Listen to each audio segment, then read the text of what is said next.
খাতার মধ্যে 3টা ত্রিভুজ আঁকা আছে, সমবাহু ত্রিভুজ, সমদ্বিবাহু ত্রিভুজ, বিষমবাহু ত্রিভুজ।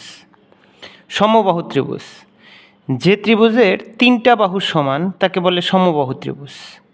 আর সমদ্বিবাহু ত্রিভুজ, যে ত্রিভুজের 2টা বাহু সমান আরেকটা বাহু ছোট অথবা বড়, মানে 2টা সমান আর একটা হচ্ছে ওই 2টার সমান নয় বা অসমান।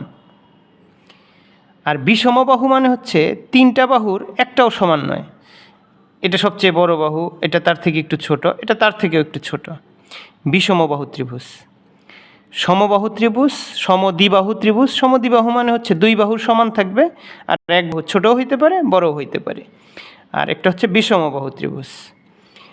এখন সমবাহু ত্রিভুজের প্রত্যেকটা কোণ সমান হবে, যেমন এই কোণটা সমান হবে, এই কোণটা, এই কোণটা, এই কোণটা। একটা ত্রিভুজের 3 কোণ মিলে কিন্তু 180 ডিগ্রি হয়। তাহলে সমবাহু ত্রিভুজের এই কোণটাও 60 হবে, এই কোণটাও 60, এই কোণটাও 60, 3টা 60 একত্র করলে 180 হয়। এই ত্রিভুজের 3টা কোণ মিলেও 180 হবে, তবে শর্ত হচ্ছে এই ত্রিভুজের যেহেতু 2টা বাহু সমান, অতএব 2টা কোণ সমান হবে। আর যে বাহুটা অসমান তার বিপরীত কোণটা অসমান হবে। যেমন আমরা দেখতে পাচ্ছি এই বাহুটা আর এই বাহুটা সমান, এটা আর এটা যদি সমান হয় তাহলে এই কোণটা, এই কোণটা এবং এই কোণটা সমান হবে। আর এই কোণটা তাহলে কি হবে? এই কোণটা এদের সমান হবে না। এখন প্রশ্ন হচ্ছে এই বাহুটা বড় না এই বাহুটা বড়? যদি এই বাহুটা বড় হয় এটা তাহলে ছোট, তাহলে ছোট বাহুর বিপরীত কোণ এটাও ছোট হবে, এই কোণের থেকে এটা ছোট হবে। এই কোণের ছোট হওয়ার কারণ হচ্ছে এর বিপরীত বাহুটা ছোট, আর এই কোণটা বড় হওয়ার কারণ হচ্ছে এর বিপরীত বাহুটা বড়। এই যে এই বিপরীত বাহু আর এই বিপরীত বাহু যদি সমান হয় তাহলে এটা আর এটাও সমান। আর বিষমবাহু ত্রিভুজের ক্ষেত্রে যেহেতু 3টার একটা বাহু সমান না, সেক্ষেত্রে 3টা কোণই হবে অসমান। যেমন এটা যদি হয়, এটা সবচেয়ে বড় বাহু, এটা তাহলে এটা হবে সবচেয়ে বড় কোণ, এটা হচ্ছে সবচেয়ে ছোট বাহু, তার মানে এই কোণটা হবে সবচেয়ে ছোট। আর এটা যেহেতু মেঝো, এটা বড় এটা ছোট, তাহলে এটা মেঝো বাহুর বিপরীত কোণ হবে মেঝো।